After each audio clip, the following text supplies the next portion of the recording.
ప్రపంచ ప్రఖ్యాతిగాంచిన ఒంగోలు జాతి గిత్తల పోషకులను ప్రోత్సహించేలా ఎడ్ల బల ప్రదర్శన పోటీలు నిర్వహించడం అభినందనీయమని రవాణా శాఖ మంత్రి మండిపల్లి రాంప్రసాద్ రెడ్డి అన్నారు.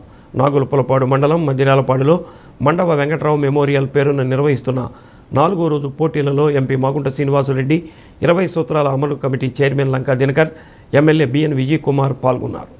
పలు కేటగిరీల విభాగంలో బాపట్ల జిల్లా చుండూరు మండలం వేటపాలెం వాసులు అత్తోట శిరీష, శివకృష్ణ చౌదరిలకు చెందిన ఎడ్లు, పల్నాడు జిల్లా నాదెండ్ల మండలం ఇర్లపాడు గ్రామస్తులు మంగు రమాదేవికి చెందిన ఎడ్లు, నాగులపులపాడు మండలం మద్దిరాల ముప్పాళ్లకు చెందిన పుచ్చకాయల శేషాద్రి చౌదరికి చెందిన ఎడ్లు మొదటి 3 స్థానాల్లో నిలిచాయి. నిర్వాహకులు గుమ్మడి సాయిబాబా, కమిటీ సభ్యులు, పలువురు కూటమి నాయకులు పాల్గొన్నారు.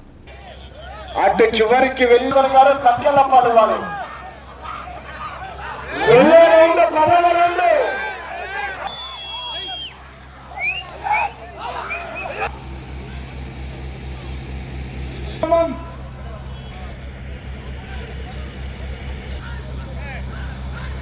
నిమిషాల 46 సెకండ్ల 41 సెకండ్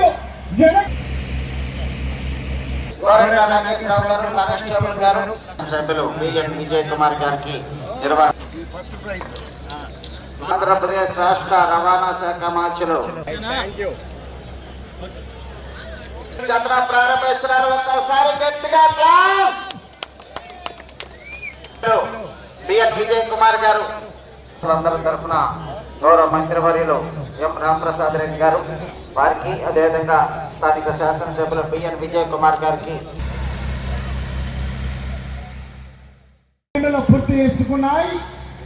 4వ స్థానానికి చెత్త పోటీలో ఊర్లాంటి కంపెనీ మోపుర్తి నవీన్ కుమార్ చౌదరి గారు, తక్కేలపాడు గ్రామం, పెద్ద కాకాని మండలం, గుంటూరు జిల్లా కమ్మాయి కొల్లా గణేష్ గారు, లంకపల్లి గ్రామం, బల్లిపురం మండలం, అమ్మడిపూడి గ్రామం 7/5/2026 తేదీ నుండి ప్రకాశం జిల్లా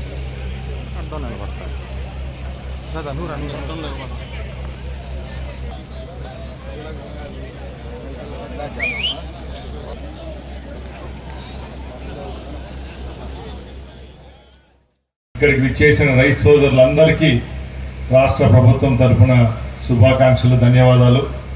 చాలా సంతోషంగా ఉంది. తెలుగుదేశం అంటే తెలుగు కళ ఉట్టిపడే విధంగా ఈరోజు ఈ ప్రాంతంలో ఎడ్ల పందాలు జరుగుతూ ఉన్నాయి. ముఖ్యంగా ఒంగోలు అంటే గుర్తుకొచ్చేది ఎడ్లు.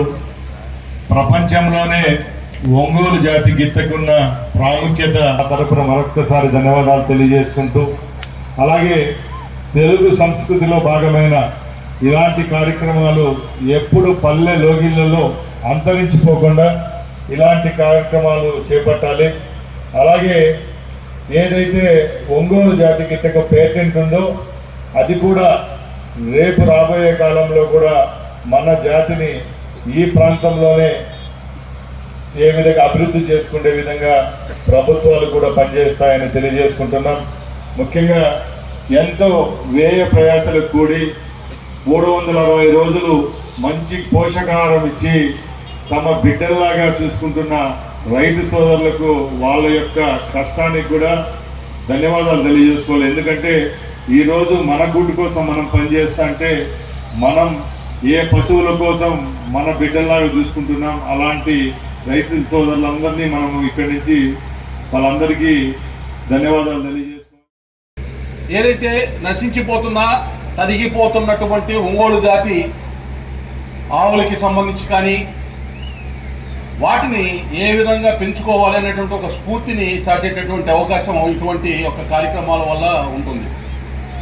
గతంలో ఒంగోలు జాతి ఆవులకి సంబంధించి బ్రెజిల్ అలాగే ఇతర దేశాల్లో చాలా విలువైనటువంటి సంపదగా భావిస్తూ కోట్లాది రూపాయలు గడిస్తున్నటువంటి పరిస్థితి. కానీ మనం వెనకబడిపోయాం. మన ప్రాంతంలో ఉండేటటువంటి ఈ జాతి పశువుల్ని వీటిని ఉత్పత్తి చేసి ప్రపంచవ్యాప్తంగా మనం ఒక మార్కెట్ని క్రియేట్ చేసుకోగలిగినటువంటి అవకాశం ఉన్నా ఎందుకో వెనకబడిపోయాం. దాన్ని ఏ విధంగా ముందుకు తీసుకెళ్లాలి? గౌరవ ముఖ్యమంత్రి చంద్రబాబు నాయుడు గారు వారి యొక్క సంకల్పం స్వర్ణాంధ్ర.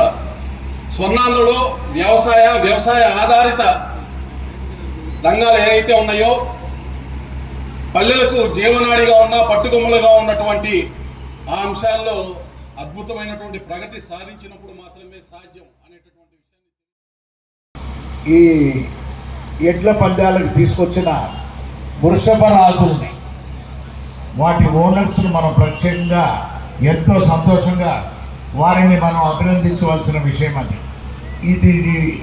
ఈ ఒంగోలు జాతి ఎడ్లని పోషించాలన్నంటే ఆ రైతులకు ఎంతో కష్టతరమైంది.